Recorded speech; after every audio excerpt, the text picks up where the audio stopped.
conference. Our panelists comprise three leading actors in this process of the labor reform legislation. I think we are very delighted to have such a great group here today. We have from the private sector the director of the Center for Economic Studies, Dr. Luis Fonseguera Pascual. He has held important positions in the public administration in Mexico. He has also worked in the International Monetary Fund.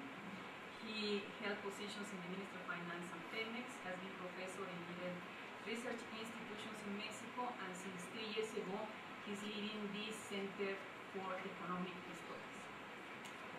Then we also, it's an honor to have the Vice President of Congress, Mr. Amador Monroy. He is apart from being the Vice President of Congress, he's also the Trade Union Secretary of the Confederation of Workers. So thank you very much for coming here. He has held several positions in the union, and he has a long track record of achievements. Then it's also a pleasure to have Jaime Domingo, who is also a very good friend. He has held important positions in the public administration, in the State Department, and also in the Ministry of Labor. So the objective of this session, and I asked the panelists, is if they could talk about the role of the labor reform legislation in promoting equity and labor productivity. And I think during these 2 days, we have been, attending presentations of different papers which have shown the role of labor legislation in the form of hiring and firing, and also social protection or social contributions to informality, formality, employment creation, and also reallocation of labor. And also, as the Minister of Labor said in the morning, the government of Mexico put forward a labor legislation which has been debated in Congress and also touches on important aspects of employment protection, such as new hiring modalities, and also on the productivity aspect. It has important, proposes important applications, training, and enhancing capabilities of the workforce, and also proposes important changes in industrial relationships in the part of collective agreements, improving the resolution and dispute agreements, and making this process more efficient. So I asked the panelists if they could focus their talk and conversation on the aspects of labor legislation that promote equity and labor productivity, and particularly I think with lessons for developing countries or lessons for other countries. What is that they take from this process that will be interest to other countries and lessons, and what are your thoughts from this process? So without further ado, let me pass the stage to Mr. Luis Fonseguera Pascual.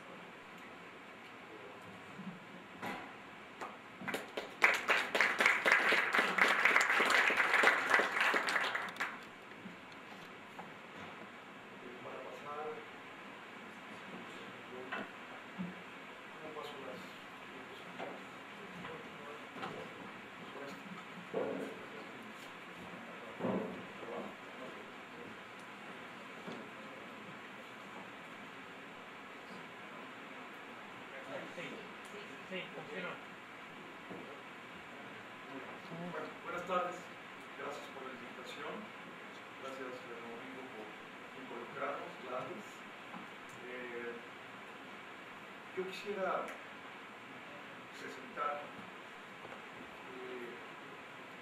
algo que creo que debe hacerse integralmente y simultáneamente para lograr mejor equidad y mejor productividad y protección de los trabajadores. Entonces, voy a presentar muy brevemente lo que puede ser y luego por qué algunas de las soluciones que creo que se deben tomar, y en realidad se trata de 3 medidas, no sé si reformas, pero 3 medidas que pueden mejorar esto. Entonces,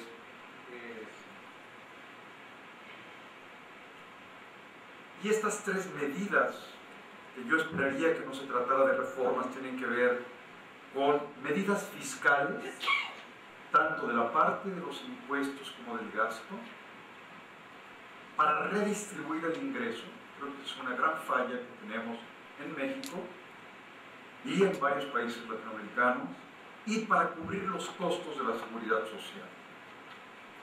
Simultáneamente, una legislación laboral que proteja al trabajador y que propicie el empleo.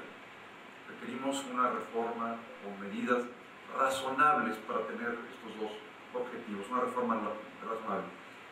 Por cierto, la reforma que se presentó es una reforma que conocemos bien en el sector privado, que nos parece que sin ser perfecta da pasos muy importantes y logra muchos de los cometidos. Y finalmente, otra medida, y yo creo que no se pueden ver por separado las tres, es el buscar lograr una seguridad social universal y otros beneficios adicionales como vivienda y ahorro para el retiro, que no puede ser universal, pero puede ser personalizado. En esto voy a concluir. Rápidamente, el diagnóstico. Hay un costo muy alto de la formalidad, ¿no?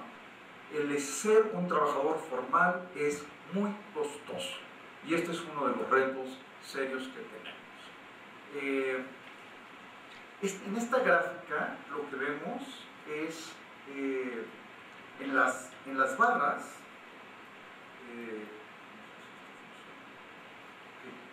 las barras azules son el PIB formal y es el costo laboral de los trabajadores que están en la formalidad, y es el costo de la formalidad en el PIB formal. Entonces dividimos el PIB en dos, en el formal y el informal, y este es el costo laboral en la informalidad. Pero es evidente que el costo de la formalidad es extraordinariamente alto. Estos son los costos laborales no salariales, ¿no? Adicionales al salario, tal como los tenemos en el Seguro Social, más la cuota para el retiro, más el Infonavit, de tal manera que representan un 60% adicional al salario, ¿sí? Solo para evidenciar lo caro que es la formalidad. Hay una gran escasez, y esto es muy claro en el caso de México. Si toman la productividad total de los factores y el acervo de capital que existe, es evidente que tenemos una gran escasez de capital físico frente a la mano de obra que tenemos. Y esto tiene que ver con un ritmo muy lento de inversión en nuestro país durante muchos años, tanto de la inversión pública como de la inversión privada. Desde 1982, prácticamente, la inversión pública se redujo de manera muy importante, primero durante toda esa década por los problemas de la deuda externa y de los ajustes, luego 3 o 4 años mejoró un poco, hasta que después de los errores del 92, 93 y 94, vino la devaluación del 95 y realmente la inversión pública solo se recuperó en los 2 últimos años, en el 2009 y en el 2010. La inversión pública, como ustedes saben, juega un papel fundamental en inducir, complementar a la privada. Entonces, este es un elemento evidentemente claro en esta. Aquí tienen la tasa media de crecimiento de la inversión es de 3,4, pero el porcentaje promedio anual del 80 al 2010, 30 años. No son los últimos 4, ni los últimos 10, no son los últimos 30 años, ¿no? Un porcentaje como proporción del PIB de menos del 20%, cuando en los 50, 60, 70 era de alrededor de 25, 24, y la inversión pública era a veces de 8%, ¿no? Bueno, esto solamente es para recordar cómo India y China están invirtiendo, probablemente India está sobreinvertida con un 50% de su PIB ahora, pero India con alrededor de un 40 tienen tasas muy altas, Corea anda alrededor de un 30 con tasas de alrededor de 7, y nosotros en el 18 andamos con tasas de 3. de 2.2 en promedio en 30 años. Evidentemente la inversión que hemos tenido no ha sido la necesaria. En términos, tenemos un alto desempleo y alta informalidad. Si ven lo que ha pasado con los desocupados, esta es la tasa de crecimiento acumulada desde el 2000 hasta la fecha, es prácticamente, se ha triplicado. Los ocupados han crecido a una tasa mucho más baja. Es decir, es evidente que no tenemos la inversión generadora del empleo que requerimos. La tasa de ocupación, evidentemente, se ha incrementado. No hay duda que en 2009 tuvo que ver con la crisis internacional. Y esto, sin duda, nos lleva a esta enorme informalidad que es creciente. Los asegurados del Seguro Social están en esta barra y la informalidad es prácticamente lo mismo que tenemos en asegurados en el Seguro Social, es casi el mismo número, 2 millones más probablemente registrados en el Seguro Social. La seguridad social es deficiente en cobertura y en calidad.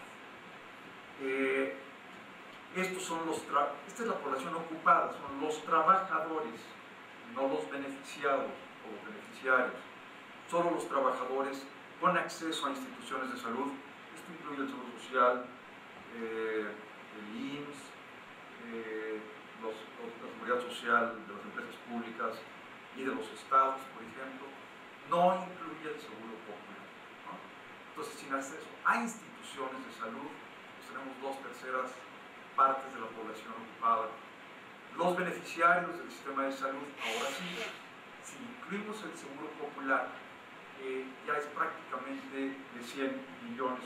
Prácticamente hay una cobertura total. Sin embargo, la calidad de las coberturas es diferente. La calidad del Seguro Popular es diferente a la del Seguro Social o a la del ISSSTE. Ese es un reto también por resolver. Hay ausencia, por supuesto, de un sistema generalizado de retiro, ¿no? Y a lo mejor fui muy agresivo, muy optimista al hablar de un sistema generalizado de retiro y de vejez digna. Y de seguro de desempleo, por ejemplo, ¿no? Pero fíjese esta estructura, Jaime Domingo lo comentaba hace un momento. Esta es la población ocupada por nivel de ingreso en 3 años. Hasta un salario mínimo, pero realmente entre 2 y hasta 3 salarios mínimos, hasta 5 tenemos la gran mayoría arrolladora de trabajadores. Cuando hablamos de hasta 5 salarios mínimos, o menos de 5 salarios mínimos, pues ya nada más tenemos un 20 y tantos % prácticamente el 90%, ligeramente menos, con salarios mínimos inferiores con ingresos inferiores a 5 salarios mínimos. Evidentemente parece muy difícil poder tener ahorro para el retiro en estos niveles de ingreso. Es un reto adicional. Y bueno, no es difícil entender esto. Yo creo que es uno de los grandes retos que tiene México y muchos de nuestros países en América Latina. Este es el Gini para la OECD, este es el promedio y este es el... Evidentemente ahí tenemos mucho que hacer. El planteamiento es que no hay manera de solucionar todos estos diferentes aspectos aisladamente o con una sola medida. Nosotros creemos que tiene que haber al menos 3 medidas simultáneas para empezar a avanzar, porque también es un tema que no vamos a resolver de un día para otro.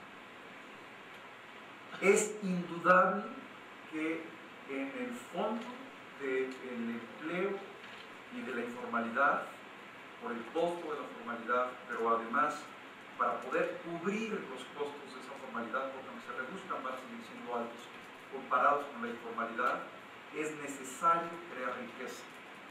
Punto. Yo creo que no hay más secreto. Yo creo que no hay que darle más vueltas ni más maromas.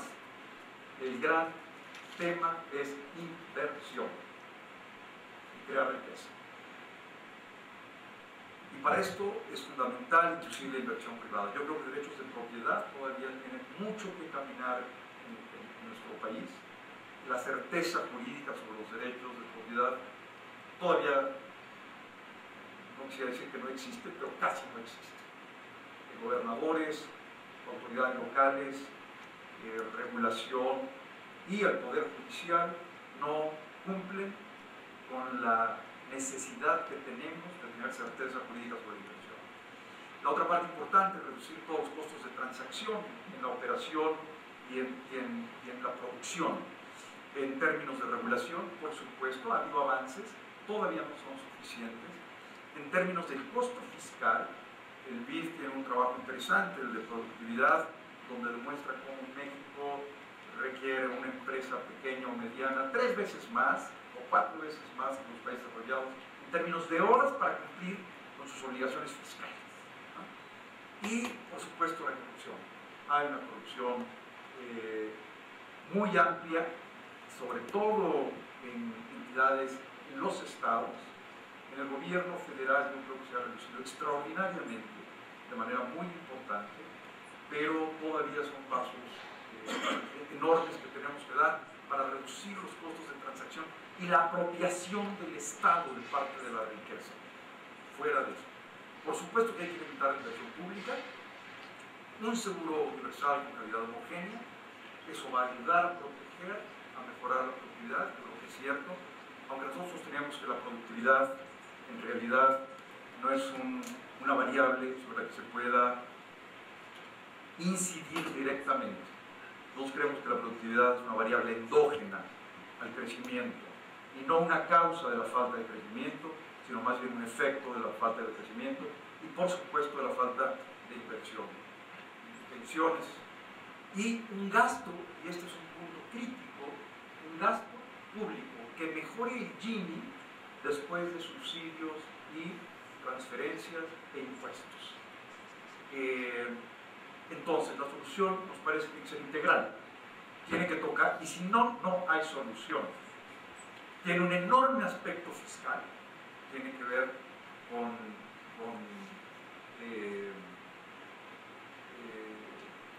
tiene que ver con impuestos, tiene que ver con inversión pública, tiene que ver con un gasto más progresivo, menos regresivo que el que existe hoy, y tiene que ver con, por supuesto, incorporar todo esto con la seguridad social.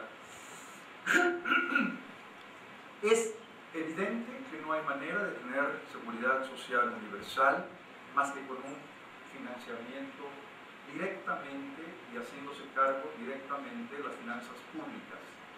De hecho, nosotros hemos propuesto que desaparezcan las contribuciones al seguro social por parte de las empresas, que las empresas lleven a cabo un solo pago a Hacienda, ¿no?, al Ministerio de Finanzas, un solo pago, que sea donde vayan impuestos, el monto necesario para la seguridad social, el monto del SAR personalizado y el monto del Infonavit.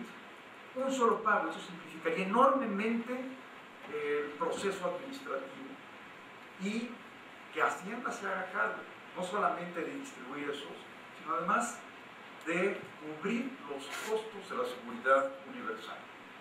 Lo puede hacer ahora. ¿De qué tamaño tendrían que incrementarse los ingresos de Hacienda para poderlo hacer?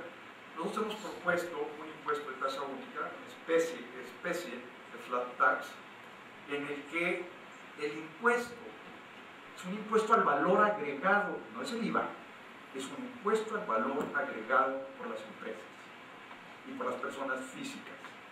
Es un impuesto al valor agregado del país. Es un impuesto de tasa única a los flujos de las empresas, que se ha experimentado mucho en algunos otros países exsoviéticos. Es un ejemplo, hay otras soluciones.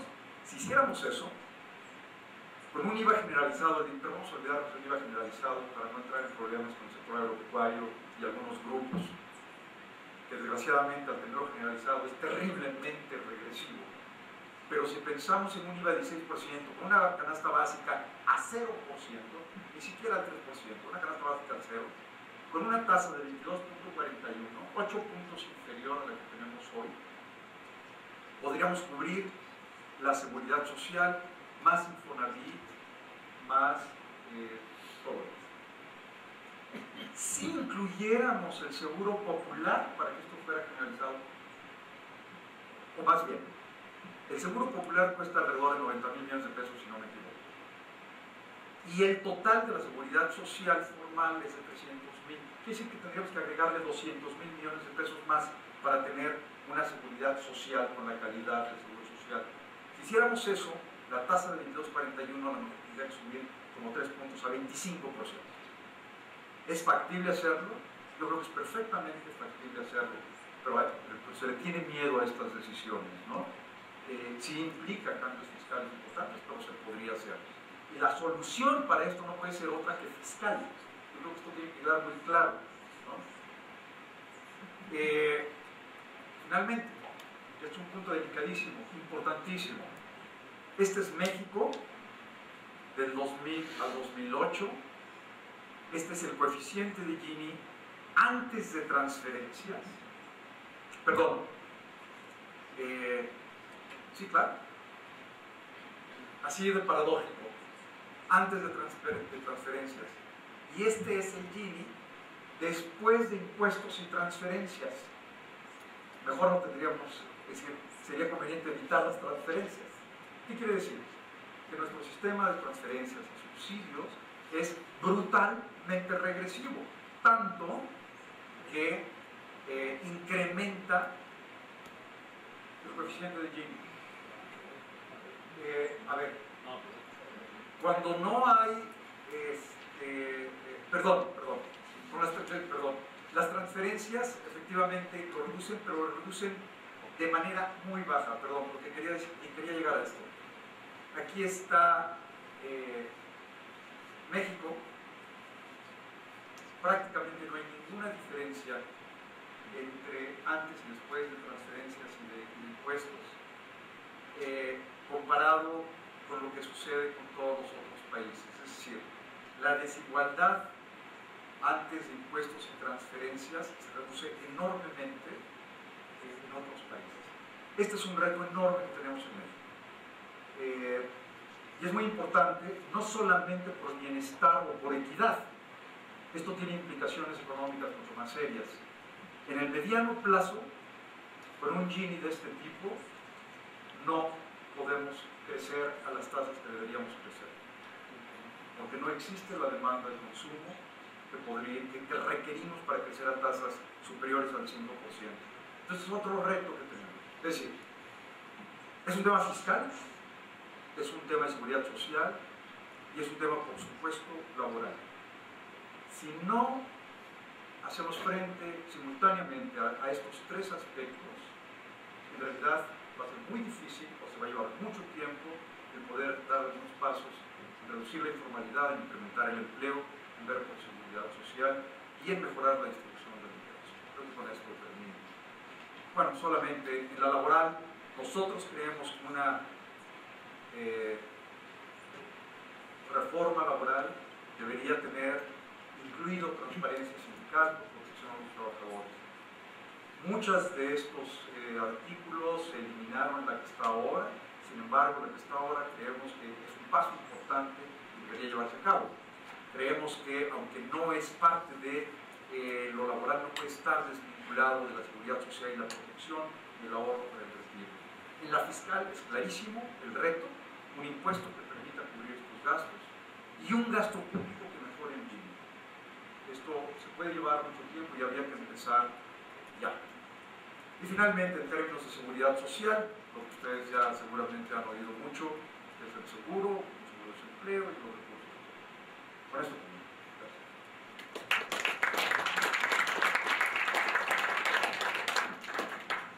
Well, thank you very much to Luis for being on time, and also I think it's very important what he said in terms of reminding us that to advance on equity and labor productivity, I think, as you said, it requires an integral solution that looks at the social security law, the fiscal and the labor reform, which all of them have their own specific issues and how to tackle them, the sequence, and what specific issues need to be done. It's very important. also that it's very important to think of more more redistributed type of either spending or taxing. Thank you very much. So we turn now to Amador, the Vice President of Congress and the Secretary of the Workers' Union. Thank you, Amador.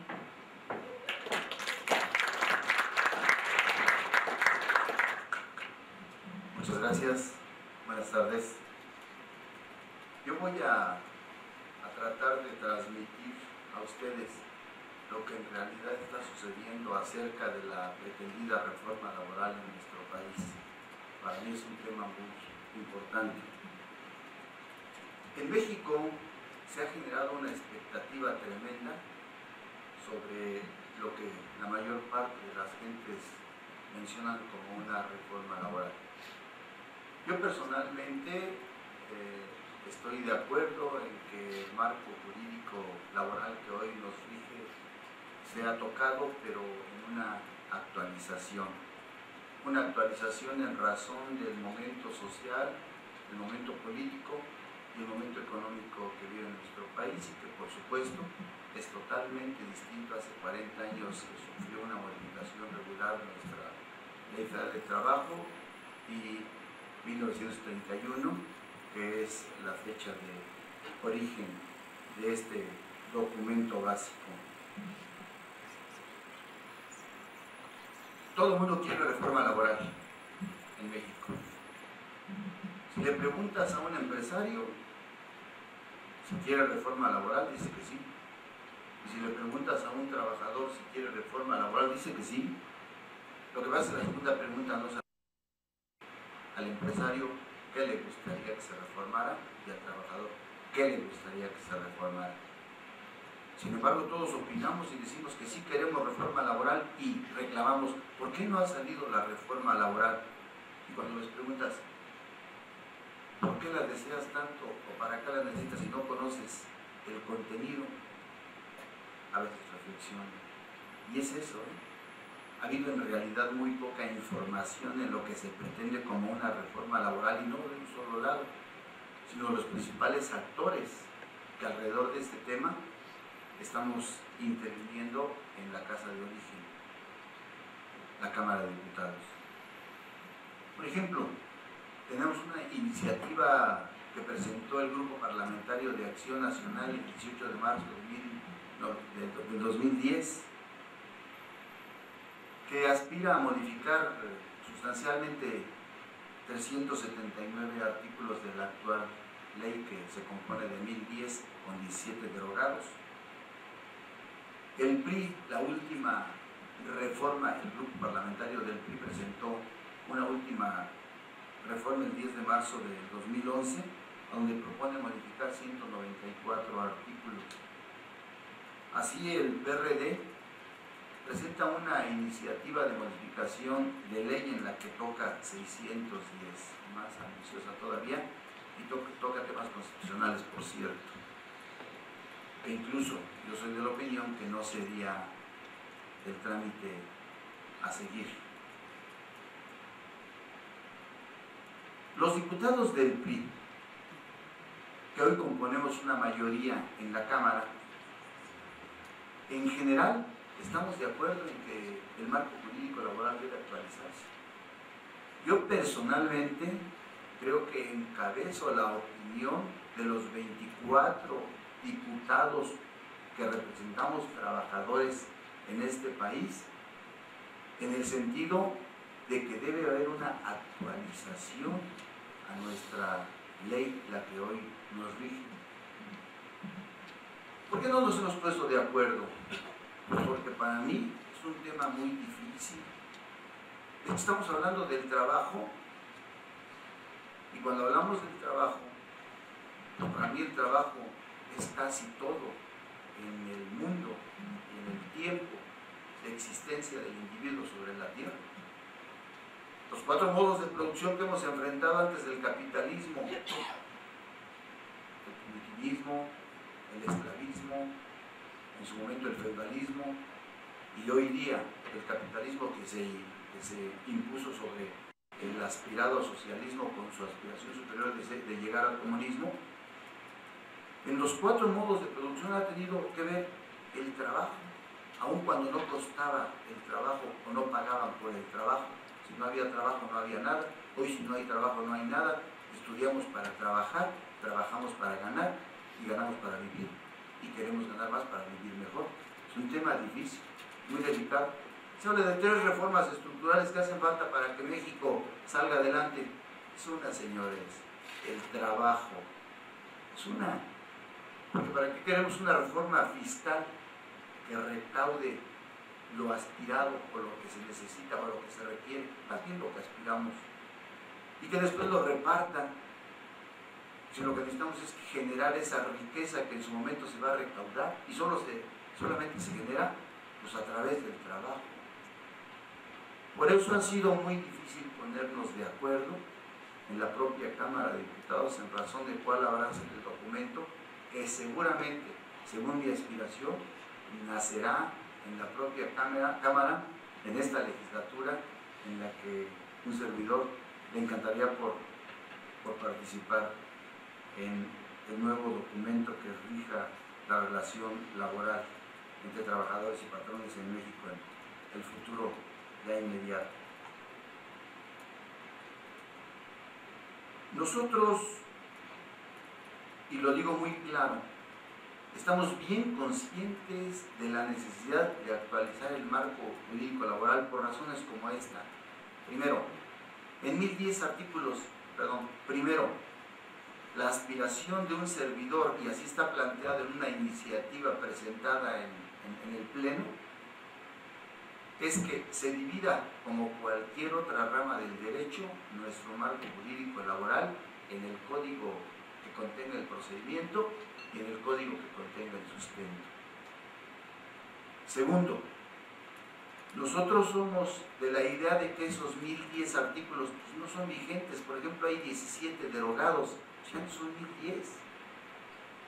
Pero hay más de 100 artículos que según nosotros y en la interpretación de la propia ley a la hora que andamos en la Junta de Conciliación litigando, nos damos cuenta de que en el proceso te dice lo que te dice en el sustento y al revés también, pues debería ser una sola cosa. Y también nosotros estamos bien conscientes, bien seguros de que hoy litigando nos hemos atenido a criterios que imponen las juntas, criterios que nacen de acuerdos de los plenos, porque a lo mejor nos convienen por el momento, nos son más prácticos, pero entonces hay que modificar la ley y no permitir que los plenos de las juntas hagan las leyes, no les corresponde a ellos, le corresponde al Poder Legislativo. ¿Cómo nosotros no vamos a querer que se actualice el marco laboral si existen en nuestra actual Ley Federal del Trabajo artículos que hablan o mencionan al gobierno al jefe del Departamento del Distrito Federal cuando esta entidad ya no lleva esa denominación? ¿Cómo no pretender nosotros que se actualice el marco jurídico laboral si existen varios artículos en la propia ley hoy que mencionan las juntas permanentes de conciliación y arbitraje que ya no existen? ¿Cómo nosotros, los que un poquito sabemos del tema porque estamos en él, en la práctica del mismo, no pretender que se reforme la actual legislación si hoy día estamos bien conscientes y bien seguros que estamos en mucho atenidos a lo que reza la jurisprudencia y no a lo que dice la ley en muchos aspectos? Esto es, los jueces, el Poder Judicial nos está ganando el trabajo, está haciendo nuestro trabajo, el de la Cámara de Diputados. Por eso, claro, que nosotros estamos bien conscientes de que, por supuesto, debe haber una nueva regulación al actual marco jurídico laboral, o sea, una actualización. Nosotros estamos seguros de que además se hace necesario en razón de la relación comercial que hoy mantenemos con el resto de países del mundo. El propio TLC nos compromete a reconocer esa necesidad. Pero para nosotros, la verdad, la solución no está en reducir garantías de los trabajadores, porque lo único a lo que llevaríamos nosotros a la clase laboral del país pues sería, en muchos casos, ser más pobres de lo que son. pero con la amargura de tener que producir menos de lo que hoy produce. Nosotros estamos bien seguros de que hay un tema que es el más importante y desafortunadamente lo denuncio aquí, el que menos se menciona en las iniciativas que en conjunto se han presentado en la Cámara de Diputados: la competitividad para poder realmente superarnos y desarrollarnos en el país como sociedad. Competitividad que viene o que se da solamente con la capacitación y el adiestramiento de los trabajadores. Capacitación y adiestramiento que en una iniciativa de un servidor propusimos y proponemos casi con el siguiente texto: capacitación y adiestramiento obligados para el patrón y para el trabajador, permanentes y certificados, y que la certificación sea la que se imponga frente a la posibilidad de subir de puesto a un trabajador, o sea, elevar su nivel, que cambie un poquito el sentido del histórico escalafón en México. Y que conste, no es fácil que alguien que represente este lado del sector lo diga y lo pueda sostener. Pues sí, lo digo y lo sostengo porque yo creo que solo la productividad nos salva como sociedad y nos va a permitir no solamente crecer económicamente, sino desarrollarnos socialmente, que es lo más importante para una sociedad. Nosotros estamos seguros de que el nuevo marco jurídico laboral debe considerar la capacitación con la intención de que la supervisión en las empresas no siga teniendo espíritu de capataz, ni siquiera que solamente ideen cómo colaborar, que sean facilitadores, verdaderos facilitadores, como lo impone el nuevo mundo del trabajo. Nosotros estamos seguros de que lo que requerimos en México es empresarios mexicanos emprendedores. Nosotros estamos seguros de que necesitamos para esto brindar certeza jurídica, que no la hay ni para los patrones ni para los trabajadores en México. Necesitamos que los empresarios, los que emprenden, cuenten con créditos realmente blandos, créditos realmente sociales, porque el tema es social. Que los créditos de los que echan mano no sean los créditos que hoy sangran al empresario y lo convierten en socio minoritario de la empresa para que el banco sea el socio mayoritario el que se lleva al final siempre los mayores réditos.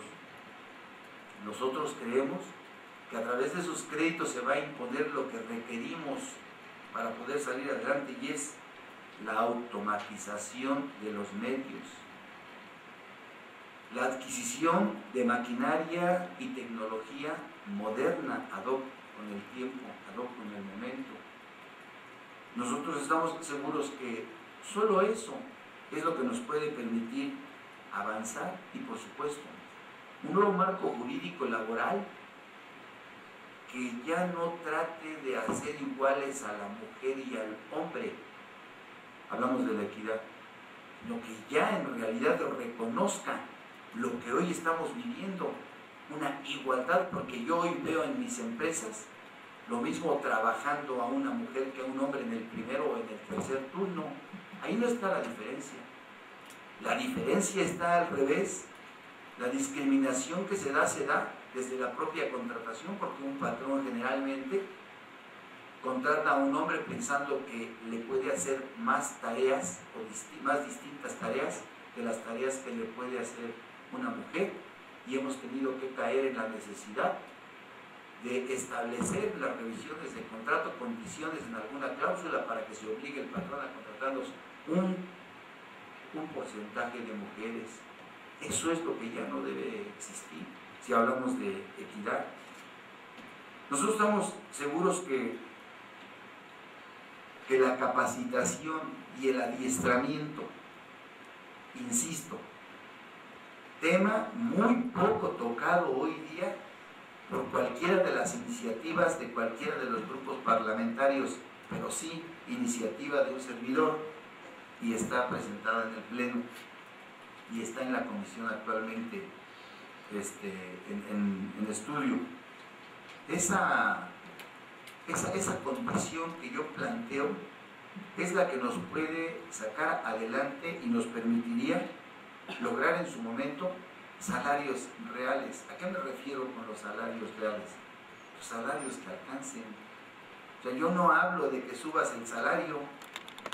Si no puedes subir el salario, baja los precios. El chiste es que alcancen a comer los compañeros trabajadores y su familia, por supuesto.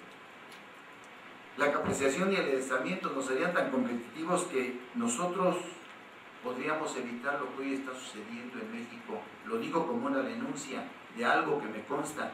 Diario trato trabajadores, diario atiendo asuntos con empresarios, pero más con trabajadores, terminando mi función en la Cámara, en la oficina de la organización sindical, atiendo diario compañeros y sé por esto que los salarios son tan irreales que hoy el trabajador trabaja bajo protesta y cobra bajo protesta, y que el rendimiento que en términos generales en el país, en la producción de los trabajadores, es totalmente bajo. Eso es una realidad.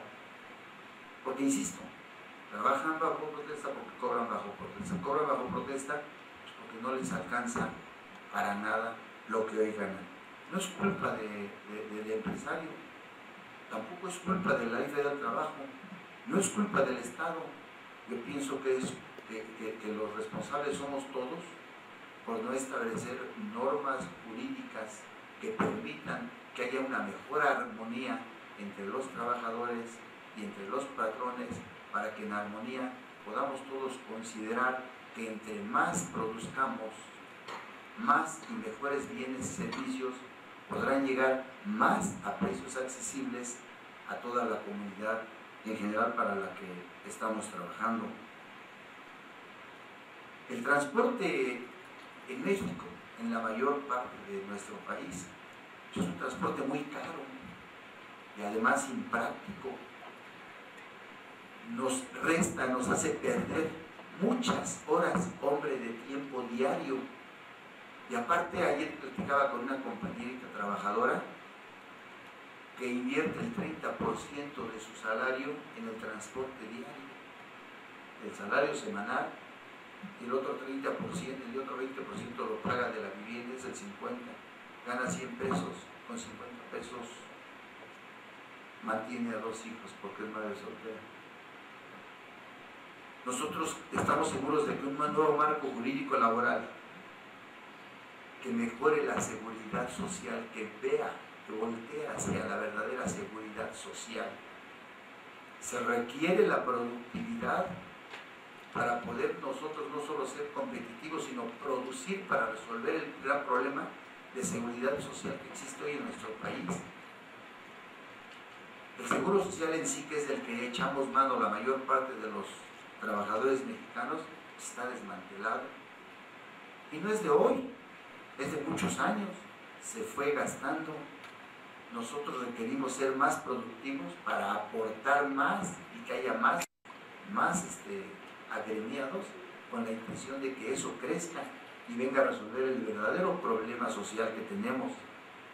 La salud, la vivienda, la educación y el trabajo digno son algo que tiene que intervenir en nuestro nuevo marco jurídico laboral. De eso estamos muy conscientes, por eso estoy seguro de que estamos convencidos, muchos de los diputados, de que debe de haber una actualización, la propia regularización en la tercerización, lo que hoy han dado en llamarme de México pomposamente outsourcing, pues para mí no existe, debe existir esa palabra, es nada más la tercerización en la contratación de un trabajo, subcontratación del mismo. La propia regulación, ya existe la contratación por horas, pero estamos siendo hipócritas cuando decimos que no debe de ser. Lo que debemos hacer es regularlo para no permitir que haya abusos en este caso. Nosotros no pensamos que se deban limitar en un juicio individual los salarios caídos. ¿Por qué se le va a castigar al trabajador si todavía no pierde el juicio y él no es responsable de que lo hayan corrido y no le hayan indemnizado? Nosotros lo que consideramos es que se debe delimitar el tiempo de los juicios y ahí debe absorber su responsabilidad la propia autoridad. No queremos que haya juicios de 8 o 10 años, bueno, pues vamos a ser más competitivos también la propia autoridad y reducir el tiempo de los juicios, limitarlo. ¿Por qué reducirlo? Nosotros creemos que debe regular también o limitar un proceso de carácter individual, un proceso de carácter colectivo. ¿Por qué las huelgas duran tantos años? Pues, la tercería que se interpone o el número de tercerías que se interponen en el procedimiento son las que alargan una huelga. No es otra cosa, y todos salimos perdiendo. No ganan los trabajadores al final, no gana el patrón, todos salimos perdiendo. Eso es lo que debemos de regular nosotros. Por eso proponemos que en la nueva legislación se agilice en el trámite de los juicios individuales y colectivos, porque necesitamos también, por supuesto, que en ese renglón el material técnico y humano sea suficiente para poder responder a las distintas demandas que en razón de esto se dan y poder de esa manera agilizar la justicia laboral con la intención de no tener rezago y con la intención también de que todos nos dediquemos a trabajar en lugar de dedicarnos a demandar. Muchísimas gracias y estoy dispuesto a responder cualquier duda que ustedes en su momento tengan. Gracias.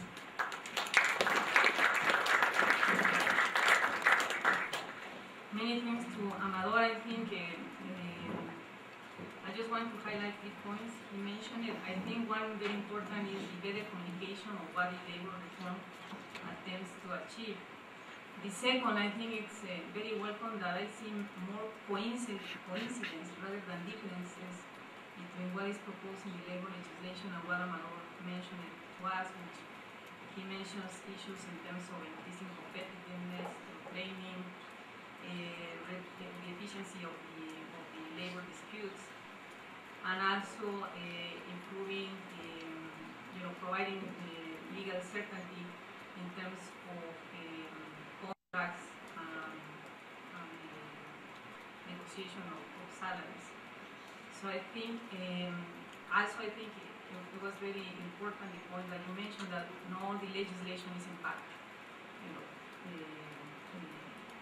compliance. The judicial branch has been also advancing in terms of how to interpret or how to deal conflicts in terms of resolution of labor disputes. Domingo is the Under Minister of Labor, and he will talk about in more detail about the labor reform proposal.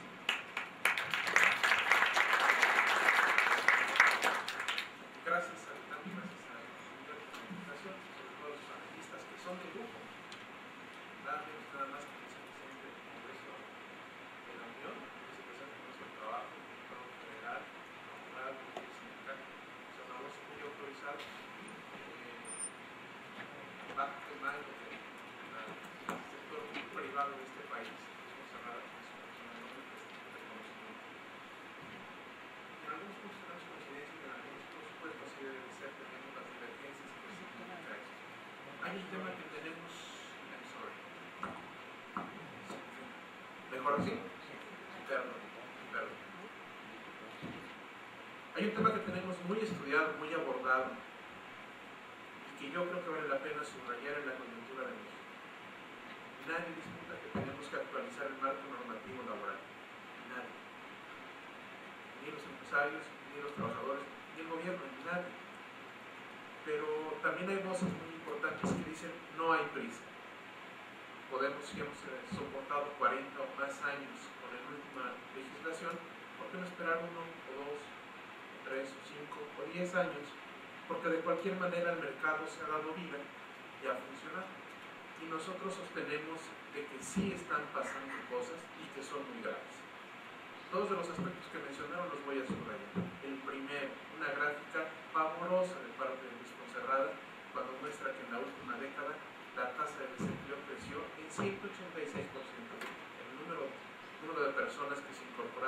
desempleo creció casi el doble. Otra palabra del señor diputado cuando habla de la necesidad de la competitividad, diría yo. Y voy al punto. El nombre del juego se llama competitividad. Una parte de la competitividad es la productividad, una parte de la productividad es la productividad laboral. Si resolviésemos la productividad laboral, no con eso está resuelto todo. Estamos simultáneamente en ellas. Pero si no resolvemos la productividad laboral, aunque otras cosas pudieran desatorarse, seguiríamos teniendo un problema sumamente grave que va a terminar focalizando esto. Voy a mostrar rápidamente algunas láminas que ya he platicado con mis amigos en otra ocasión.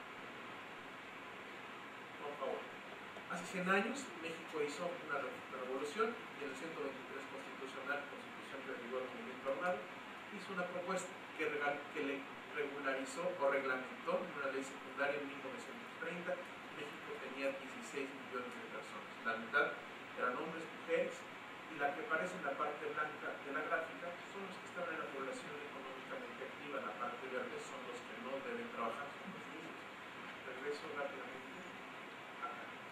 Hubo un cambio muy relevante en el año 70 en donde se incrementan los derechos de los trabajadores y el paradigma que seguía vigente era darles mejores condiciones de vida a los trabajadores, aunque no implicase eso incrementos de la productividad o promoción del empleo. Era fortalecer las condiciones. Por favor, observen que el tamaño de la parte verde es muy significativamente mayor.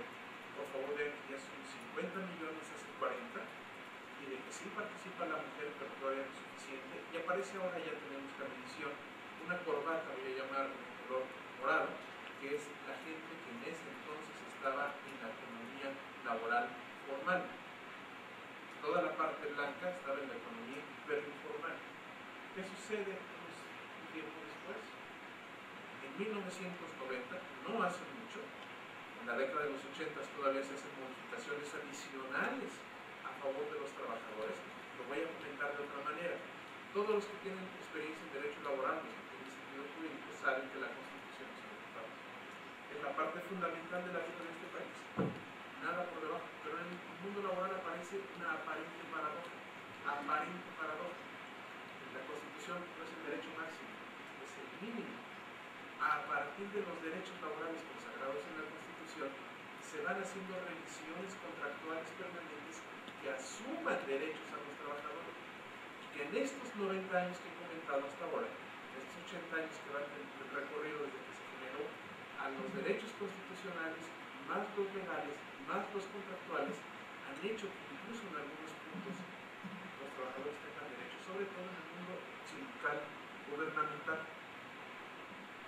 educativo, Pemex, Luz y Fuerza del Centro para los que son mexicanos, Comisión Federal, en donde los contratos colectivos son ISBIC y que en adición a lo que está previsto en la Constitución se tienen que cumplir detalladamente si no son sujetos de poder levantar y lograr el derecho sagrado de voto. Ocurre, señores, que ya para esas fechas la cantidad de personas menores de 14 años en México, la ONU 2018, ya es de magnitud muy relevante. Solamente una parte está en la economía formal. Hay mucha gente que está en la economía informal. Muchos jóvenes sí están estudiando, pero también son muchos los que a la edad de 18 años no tienen una ocupación y en el caso de las mujeres es más importante. Fíjense ustedes, por favor, cómo estamos al año pasado, 112. Probablemente terminemos en el territorio nacional mexicano este año con 114 millones de personas en este territorio, más aproximadamente 11 millones más de mexicanos en Estados Unidos, que se fueron esencialmente, decidieron cambiar de país por una razón económica, no solo, también es cultural, también es familiar, etc., es académica a veces, pero esencialmente es una circunstancia laboral. ¿Por qué creció tanto la tasa de desempleo en 10 años? Voy a platicar, ¿será porque el gobierno es muy tonto, corrupto, muy ineficaz? Es una hipótesis. ¿O será porque no se han tomado decisiones en el Congreso de la Unión? ¿O será también por razones demográficas? Déjame platicarte qué nos dirían la proyección que tienen las autoridades normativas dice que en no mucho tiempo, cuando algunos de los jóvenes presentes estén moviendo las decisiones económicas de la nación, tendremos 121 millones bajo un supuesto de que la migración continúa hacia Estados Unidos. Ahora voy a platicar. Y eso significaría, amigos, de que en una forma inercial, la única forma que tendríamos de ocupación sería la informal. 2050 no son mucho tiempo, es tan lejano como lejano es la última modificación a la ley laboral que se hizo. Es decir, en 100 años tenemos la misma ley laboral incrementada, desequilibrada, protegiendo ciertas cosas y haciendo enviable sobre todo para los pequeños negocios. ¿Por qué creció más el tema?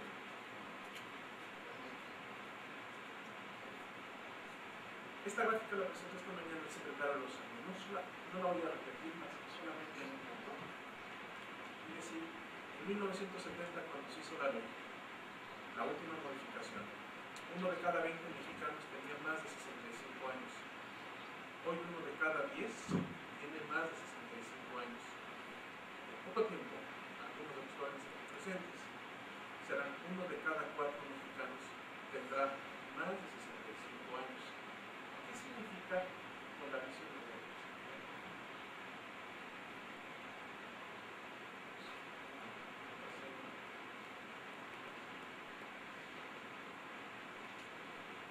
¿Qué significa esto? Les he comentado los que están en verde, que son los jóvenes, menores de edad, pero también quiero platicarles de aquellas personas mayores de 65 años, hoy en esta comisión, que vieron en la parte blanca, algunos en la parte morada y algunos que tuvieron participación en la actividad económica. Vean cómo ya hay girones aquí, son algunos mexicanos que nos faltan, que están en otro territorio. ¿Cuál es la cantidad previsible en poco tiempo? Todas estas personas que señalo no han cotizado para sus pensiones, para un seguro de vejez. Y esta es la comisión en la que se va a enfrentar la situación si no se resuelve con urgencia. La posibilidad no solamente de que actúen, sino que sea dentro de mecanismos regulados y supervisados por la autoridad. Ese dato es el que nos preocupa por la cantidad que se refiere. Pero no todas son buenas noticias para México. Existe otro problema que vale la pena comentar, sobre todo ahora que nos visitan personas de otras naciones y que tienen singularidades que quisiera yo destacar, y es el tema migratorio. España tiene un problema migratorio en el norte de África, parte también de los que vinieron de Europa del Este. Rusia tiene un problema migratorio. China tiene que estar preparado por los motivos de inmigración local, pero otra nación que le toca por destino es México, que tiene que ser protagonista, receptor y escenario de transmigración de Centro y Sudamérica hacia Estados Unidos. Quiero mostrar, sin embargo, un dato que probablemente no está muy a la vista de todos, que es el hecho de que al salir la administración de Estados Unidos, no solamente nos dejó el mayor déficit fiscal en la guerra en Afganistán, etcétera, etcétera, sino que dejó una crisis mundial. Esa crisis mundial que derivó también fue al tiempo que se cerró la frontera con México en el 70% de su territorio, la línea fronteriza. Eso hace que disminuya significativamente el número de mexicanos que han estado antes crecientemente yéndose a Estados Unidos y ahora cada vez son menos las personas que hacen un traslado para allá. Debo decir, se quedan en México. Pero también hay otro dato, que es el dato de las personas que vienen del Centro de Sudamérica, las cuales recientemente minimizaron su velocidad, pero a partir de años empezaron a llegar. Voy a platicarles en síntesis. Tienes una economía que crece muy poco, al 2.7%, 2.5% en los últimos años, pero la gente que está cumpliendo la edad laboral de México está creciendo casi al 3%. Pero además ya no se van tantos como se iban a trabajar a Estados Unidos que tienen y demandan posiciones laborales en México. Están llegando personas que no pueden cruzar a Estados Unidos y permanecen. Nos preocupa, diputado, el ángulo de la ley migratoria. Estamos muy de acuerdo con el tema del derecho nacional. Un ángulo ahí en términos laborales que siempre yo quisiera no dejar de la oportunidad de mencionar un inquietud que es esto. Porque entonces hay un bono demográfico, menos que salen, más que llegan, poca velocidad de desarrollo económico y generación de empleo. El tema no es bueno. Sí implica una premia de urgencia brutal correcciones de déficit que no hemos logrado, más lo que se viene acumulando en términos laborales. Y hoy, señores, lo que sucede es que tenemos un mal problema, un mal planteamiento de la economía laboral. Y no quisiera yo hacer un planteamiento demográfico, no es malthusiano de argumento. De argumento, Brasil tiene 200 millones, Estados Unidos 300, y hay naciones que tienen más de 1.000 millones de habitantes. No es un tema demográfico, si quieres una virtud. Si funcionara la economía laboral del país, no sería el tema. El problema, como lo vio el secretario Lozano, es que México está estancado en su ley laboral. Voy a dar dos aspectos de la ley. El primero, ¿cuántas veces se menciona la palabra competitividad de la ley vigente? Ninguna. En el año 2011. ¿Cuántas veces se menciona o se alude la ley a la productividad de la ley vigente? 3 veces. De manera, a mi juicio, demagógica. La productividad es pertinente. El gobierno puede convocar estudios para productividad. La productividad es un resultado de la buena capacitación. Pero no dice cómo distribuir el ingreso, cómo beneficiar, cómo generar riqueza y distribuir el beneficio de todos. La circunstancia es que la promoción inercial de esto es así. Pues, hago un índice. Es un índice porque si pusiera los números reales, Corea tendría que mostrar muy abajo y Estados Unidos a empezar muy arriba. Estoy suponiendo que todos empiecen en el mismo lugar, en nuestros países. Y fíjense cómo en los últimos años, si supusiéramos que todos empezaron normales, esa es la velocidad, ese es el pronóstico tendencial sincero que se tiene. Todo esto significa generación de valor que no se ha entregado básicamente por la cantidad de información que tenemos. Y eso significa que los salarios no crecen, efectivamente ya no pierden, perdimos mucho valor desde este punto hasta este punto. Y ahora están estables, pero solo eso no es suficiente. Y a más gente se empieza a ser cada vez más numeroso el contingente de personas. No podría dejar de hablar, el secretario de Empleo, del índice de desempleo. La verdad es que como dice Monserrat, lo dice el INEGI, lo decimos todos, sobre todo en los jóvenes, pero el pronóstico de expansión en razón, en reiterar cuando llegamos al tema, que más gente buscando empleo, más modo demográfico, más gente que necesita conservar el empleo porque no puede dejar de trabajar porque no son para pensiones, menos que se puede ir, más que llega en una velocidad limitada de desarrollo. No es un completo hospitalario. ¿Y eso qué significa? Pues que el único espacio para lo que podemos hacer ahí. El INEGI, por eso Luis así lo expresa, menciona que el trabajo informal en México es del 30%. Habla de índice de economía, utilizando argumentos mucho más rígidos, mucho más fuertes que no será por empleo. La Secretaría de Trabajo ha hecho cálculos en donde estima que la población informal, sin considerar la agropecuaria, es del 54%. Y si incorpora la agropecuaria, es el 64%. Y hace sentido ya con lo que dicen que solo el 36% está en seguros y similares. Uno de cada 3, por las llamaciones gráficas, tiene la posibilidad, vamos a usar el término de la Organización Internacional del Trabajo, siendo generosos, es un trabajo decente, no es un salario mínimo, entre comillas. Sí hay trabajo, sí hay espacios para los mexicanos, mucho regresado del INAM, muchos de estas redes sociales, muchos que pueden ir al extranjero, muchos que se incorporan, si tienen un trabajo bueno en México, no es la generalidad. La mayor parte de la población tiene una capacidad de cuenta que no tiene esas condiciones. ¿Cuál es el punto? El punto es que teníamos en el 2000 esta diferencia, esta es la velocidad de avance de la ocupación informal y esta es la velocidad de avance del empleo formal. Teníamos un poquito cerrada la brecha, es decir, cada vez que se genera un empleo con este marco legal. ¿Por qué? Porque no somos productivos, porque no somos inteligentes en las empresas o en el gobierno. Por una razón de ley, por una razón que hace que el trámite judicial en México sea, digo yo, con la responsabilidad, sea profundamente corrupto y corruptor. Incluso una enorme corrupción alrededor de la administración y la impartición de justicia laboral. Es un terrible problema, porque si queremos que si no se puede abrir por los juicios, los sentencias laborales, pues recurremos al gobierno, pero vamos diciendo las cosas como que están bien en este sentido. Los incentivos están dados para que si a una persona lo despiden injustificadamente, pueda recurrir al procedimiento previsto por la ley y donde hay incentivos perversos, por ejemplo, para que ciertos abogados alarguen artificialmente los juicios, de manera que estamos al poco tiempo haciendo juicios de mentiras. Tenemos fuera de los tribunales gente que se renta como testigos para testimoniar de que sí conozco a esta persona y sí lo hostigaron sexualmente, y el patrón me dice, no, pero se robó la maquinaria y llegó borracho, no, pero es que usted no le pagó las horas extras, y se va, como está muy atrasado el proceso, se alarga, y entre varias veces le dan otra cita que también dice mentiras, hasta que se alarga en un proceso aproximadamente de 38 meses en la jurisdicción federal y hasta 62 meses en la jurisdicción local, 5 años, en donde el pronóstico es casi siempre gana el trabajador.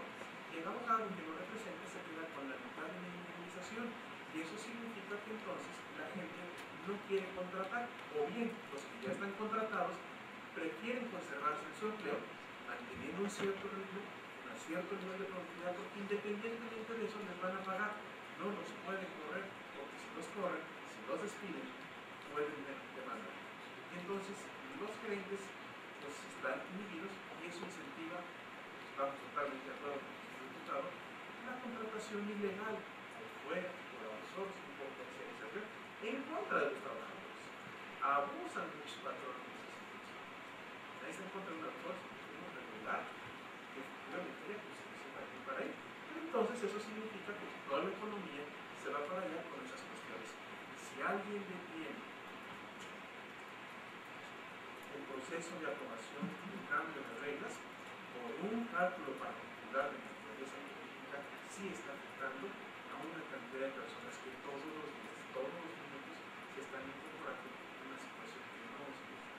Y créanme que ese escenario no le conviene al gobierno, no le conviene a los trabajadores, como diría Agatha Christie, hay que buscar a quien le conviene, y creo que le conviene a aquellas personas, hablando de la clase política en general, por ser muy civilizado y muy respetuoso, que tiene establecidos sus intereses por encima de otras condiciones. Voy a cerrar.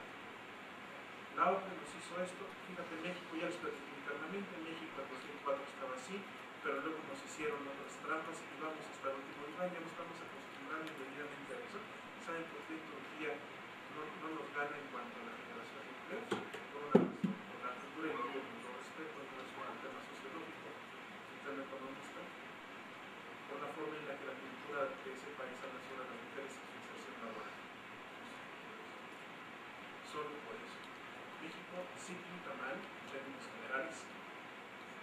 Si me comparo con quien yo debería compararme tal vez, o es un punto de referencia razonable para estar haciendo un punto de vista, son mis socios comerciales, que son Canadá y Estados Unidos, las legislaciones laborales, que no las pongo de modelo, no son las que estamos pretendiendo, ni mucho menos, pero sus énfasis están en seguro de desempleo, prestaciones médicas, prestaciones por invalidez, dan tiempos extras. Y nosotros, en la legislación, que es respetable, por supuesto, estamos viendo los controles alternativos, en los procedimientos de despido, en el poder sindical, en los conflictos. Y si lo comparo con los otros que me quiero comparar, que son los países en donde los trabajadores tienen mejores condiciones, el énfasis está mal. Si a reforma, si a cambio, si a actualización, necesitamos actuar con velocidad para que eso termine. Eso lo dijo el secretario. Yo me voy rápidamente a decir, sí somos el peor nivel de índice y estamos detrás de países y cayendo con los que uno francamente no creería que estuviera mal. Termino con esto, voy terminando.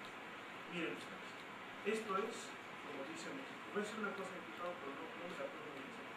Cuando nos clasificaron que éramos el 120 y el 136, en términos de eficiencia del mercado, el subsecretario del Trabajo se indignó y fue y se paró ahí donde tenía que pararse y les sentó la mano todos los días así, hasta que me volví experto en los números para redactar y decir, no voy a permitir que seamos el 120, están viendo mal, soy la economía 12 del mundo, no me diría que soy el último de la cuestión laboral, con una buena y una mala noticia. En efecto, sí estábamos mal metidos.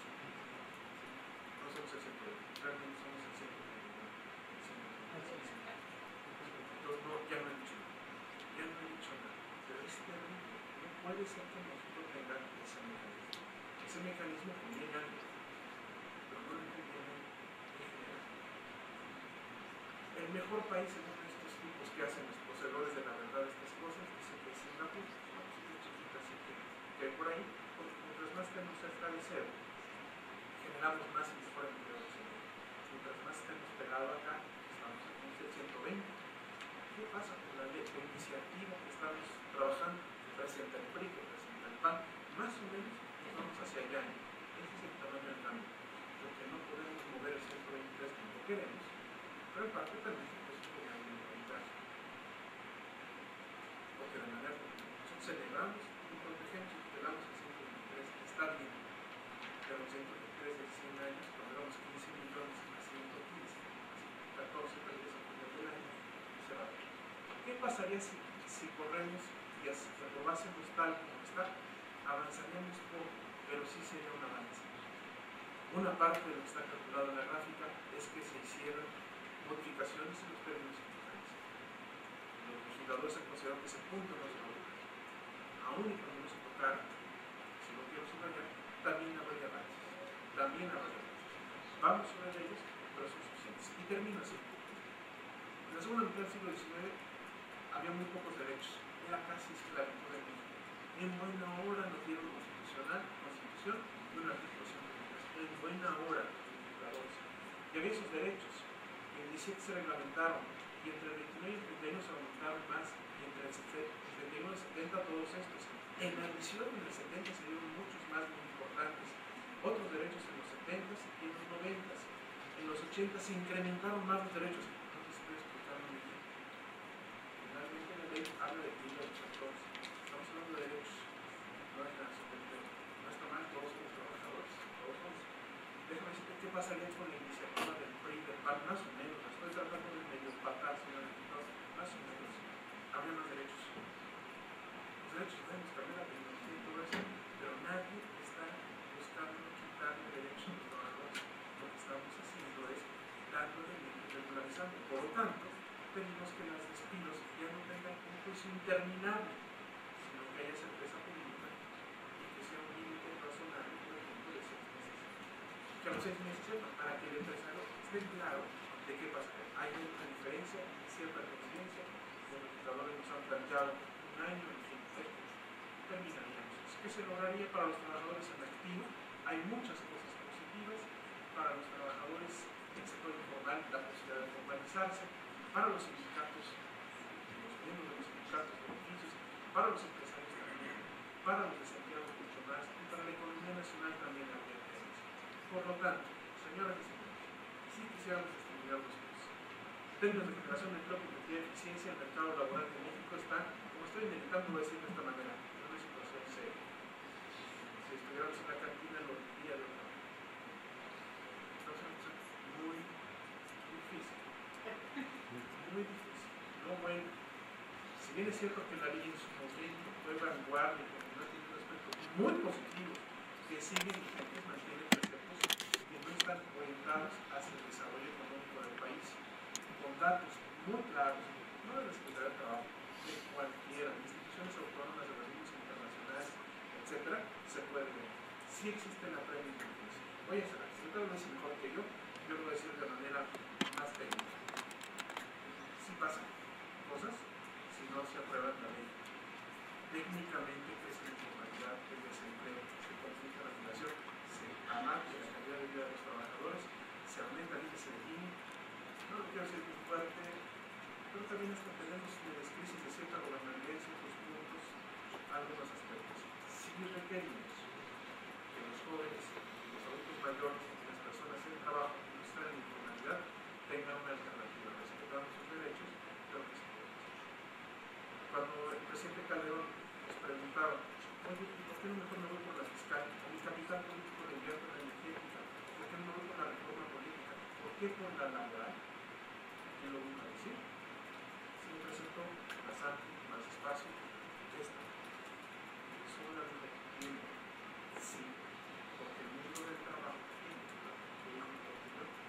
mundo del trabajo es un tema de todos, todo el tiempo, no está nada bien, según un pronóstico malo, también los urgente que hagamos los cambios, aunque todos tengamos que poner los puntos para llegar a cabo.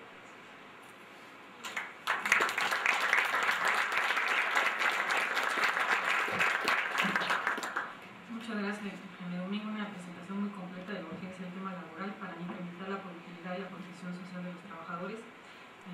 I know that he has a very tight schedule, so why don't we go right to the questions, and it could be in English or in Spanish, and we'll translate. David?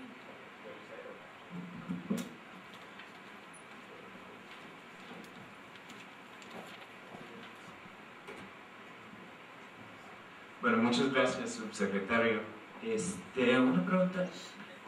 Tengo la impresión de que buena parte de la corrupción en estos juicios laborales se debe a los actuarios que realizan o no realizan las notificaciones oficiales. Me pregunto si la propuesta de ley de alguna manera contempla regular sus actividades o monitorear sus actividades para que, por ejemplo, el proceso al menos empiece con un tiempo razonable. Muchas gracias. Mi opinión, aunque sabe mucho más que yo sin falsa modestia, suele decirse con mucha frecuencia, gracias, suele decirse de manera muy injusta y con mucha frecuencia que el problema en el mundo laboral, al menos del país, está, por ejemplo, instalado en los sindicatos. Falso. Yo lo afirmo. La verdad es que tenemos liderazgos sindicales verdaderamente institucionales que tienen por delante la preservación y la generación de empleo. Si no hubiera sido por ello, no tenemos paz social, sobre todo en los momentos de crisis. ¿Dónde está más el problema? Y eso no es transparente. En que está tan amplia la laguna, por eso es muy saludable esto de dividir en un código la parte dogmática y demás. Está en la corrupción que se da por parte de todos, empresarios a veces trabajadores, a veces abogados, a veces autoridades, que pueden alargar indebidamente eso sin estar en falta, sin tener sanción, sin ser abogados, que representan, y eso hace un escenario de incertidumbre. Y por lo tanto, si no, a la persona que está en el trabajo, si no la pueden correr porque si no demanda y se vuelve el cierre de las pequeñas empresas, puede no tener necesidad de estar trabajando todo el tiempo, puede. Y eso hace que la productividad, esto generalizado en una empresa, en 2, en 5 y en todas, en 835.000 centros de trabajo formales, incide para que el nivel de productividad no sea una prioridad. Déjame darte otro ejemplo extremo. En Estados Unidos, en los países sajones, si alguien ya no va a seguir la relación laboral, le dicen no, el viernes termina su jornada, le pagan su finiquito y el gobierno le paga el seguro de desempleo, que si hay tribunales, si hay juicios, pero esencialmente eso. ¿Qué cambio de paradigma hay que yo quisiera subrayar contigo ahora? Está el hecho de que si quieren conservar el trabajo, tienen que esforzarse más que el de al lado para que despidan al de enfrente y no a esta persona. Y eso se llama productividad y buen negocio. Ese incentivo no existe. Se privilegia la estabilidad sin méritos, no la estabilidad con méritos. Entonces, en el procedimiento jurídico es en donde México tiene una agenda muy larga por tratar de hacer precisión y poder tener posibilidades de supervisión para todos de sacar. Y creo que aquí puede decir mucho mejor que yo sea. Yo me voy a permitir emitir mi opinión en razón de la pregunta que nos haces amablemente. La verdad es que tienes razón. Los actuarios hoy día en la práctica no notifican y eso en parte alarga mucho el procedimiento. Pero los actuarios no notifican solamente porque sean necesariamente por espíritu de corrupción. No notifican porque, por ejemplo, para una junta especial en Tlalnepantla, en la Junta Local del Valle, tienen un actuario y le cargan diario de 30 a 50 expedientes, no le dan carro, y si le dan carro no le dan gasolina.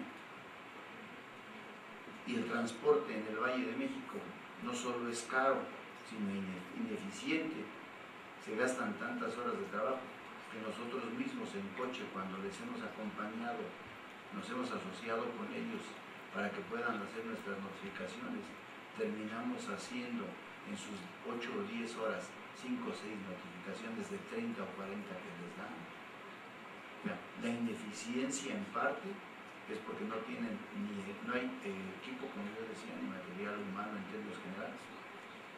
La justicia laboral en México no es pronta. Podría decirse gratuita, pero no, pues nos cuesta muchos años de nuestra vida enfrentar un juicio. Entonces ya no fue gratuita, nos costó años de nuestra vida, tiempo de nuestra vida. Por eso yo menciono, por ejemplo, nuestra propuesta, la propuesta de un servidor, y está planteada en una iniciativa que se presentó en el Pleno de la Cámara de Diputados, se refiere a no castigar, a no laudar contra el trabajador, limitándole su derecho a los salarios caídos a 6 meses ni a 1 año.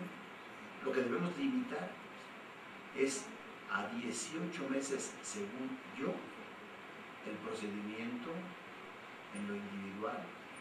Y para abonar nosotros como trabajadores a que se abrevie el tiempo en el procedimiento, en lugar de 2 meses que hoy tenemos para que prescriba nuestra acción en el inicio de la demanda, nosotros proponemos que reduzca a 1 mes. Y en lugar de que en 7 meses se tenga que agotar el término para que 4 y 3 sean suficientes para que se archive por inactividad procesal un expediente, nosotros proponemos que reduzca a la mitad. Quien no muestre interés en ese tiempo en su juicio no merece ser atendido por el Estado. Pero también creemos que el Estado debe asumir su responsabilidad y no cargarle al trabajador la responsabilidad o cargarle al trabajador el costo que hoy tiene el empresario, que se limite, o sea, que se haga eficiente también el Estado, no que lo quiera resolver vía castigando al trabajador, limitándolo. Tú tienes derecho nada más a 6 meses a ellos. Y ahora que el patrón agarre y diga, yo le voy a pagar 6 meses a los caídos, pues voy a alargar el juicio 8 años y con el rédito que me dé el depósito de dinero en el banco, le pago su indemnización al trabajador. Eso es.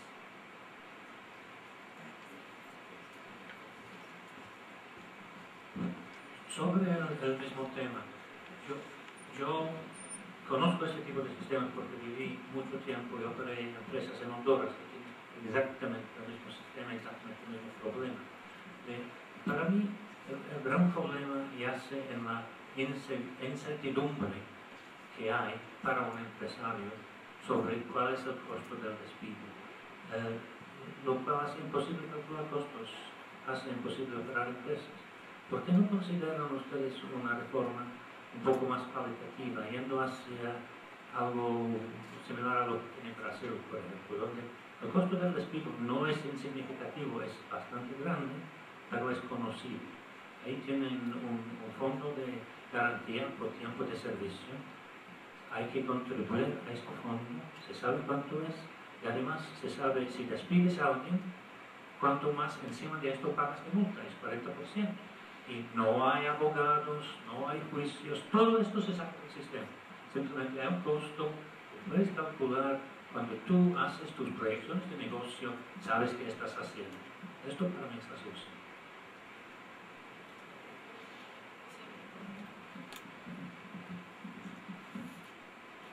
Conocemos el caso brasileño, que está asociado también a un seguro de desempleo y demás.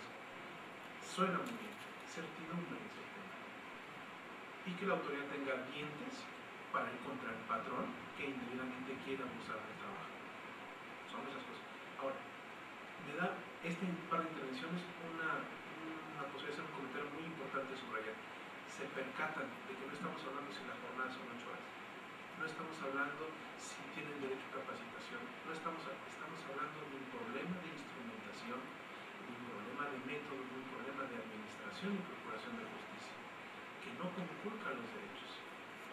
Y en eso, yo quiero conocer públicamente, señor diputado, que sí hay gente, como el caso de usted, que sí está metiendo en tratar de dar un avance cualitativo al país. Ahí es en donde estamos moviéndonos, para llegar a dar la certidumbre y la justicia y la certidumbre, para hacerlo más correcto. Lo demás, la parte dogmática, se está actualizando bien, se está actualizando, pero no se está debatiendo, ni hay polémica, ni hay dilema. Estamos en mucha identidad. Pero acaban ustedes de escuchar con su intervención 2 posturas. En buena hora hay posturas. Lo que sí nosotros decimos es que quien tenga mayoría o quien tenga que decir, que se defina una, que avance en algún mecanismo, pero que sí se alice pronto, porque estamos perdiendo un tiempo que genera informalidad, precariedad, hasta ingobernabilidad. Entonces, sí no se puede tener más.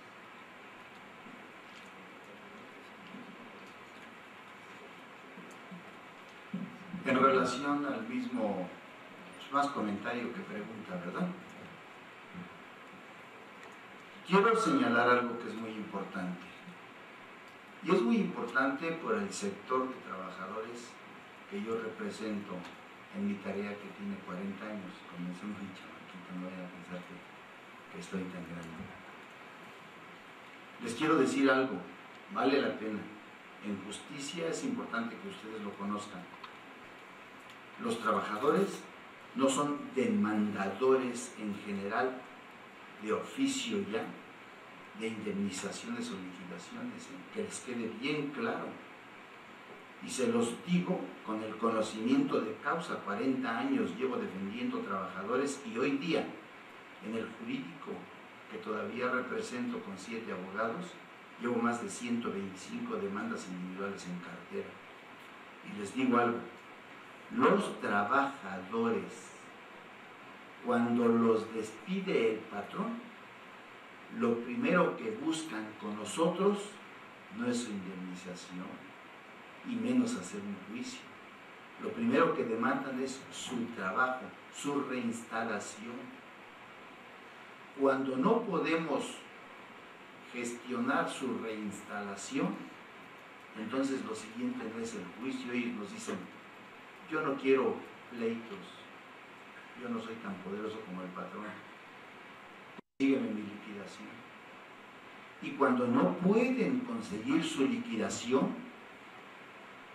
entonces nos dicen, aconséjame, ¿qué tanto puedo negociar? ¿Qué porcentaje puedo negociar? Así están los trabajadores de humildes, así están de presionados, de sometidos. Y solo en cuarto lugar, cuando los trabajadores no consiguen ni su reinstalación, ni su indemnización, ni un arreglo considerable, porque hay patrones que terminan diciendo en el cuarto renglón, haz de como quieras, la gran mayoría, desgraciadamente, así de vergonzante está nuestra sociedad, así de aplastante está nuestra sociedad. Entonces ya acuden al argumento de la demanda. Una demanda que de ahí en adelante va a ser un conflicto tremendo para ellos, porque en el mejor de los casos se van a la Procuraduría y no les va a costar, o con su sindicato y muchas veces no les va a costar. Pero en ese caso, quiero que sepan ustedes que el trabajo en las juntas, el rezago en las juntas, la falta hasta de computadoras en ocasiones, y cuando hay computadoras, de secretarias que hagan un acuerdo o que lleven a cabo una audiencia, ¿a qué obliga? A que hoy día, en la mayor parte de las ocasiones, a un año de la presentación de la demanda, se va viendo la primera audiencia en México. Y desde hoy, vamos a ser justos, desde muchos años atrás.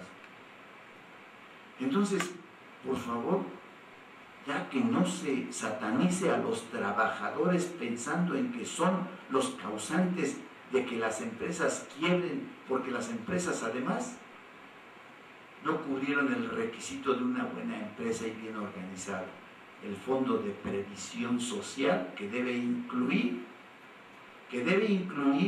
ahí ya el renglón del pasivo laboral que genera la responsabilidad de contratar 1 o 10 trabajadores por unos 50 años.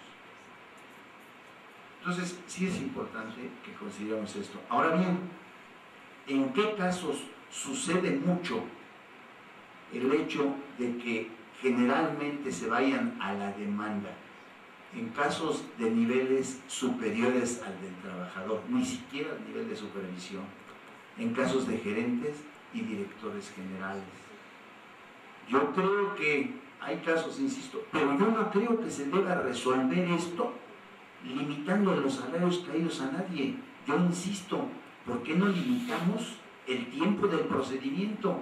Aunque de alguna manera adopte su responsabilidad la autoridad y pueda prestar los elementos suficientes para que la justicia laboral sea realmente pronta. Por otro lado, y para concluir, se menciona mucho de que estamos deteniendo el grupo mayoritario, la modificación a la Ley Federal del Trabajo, que muchos de nosotros hemos dicho que no hay prisa.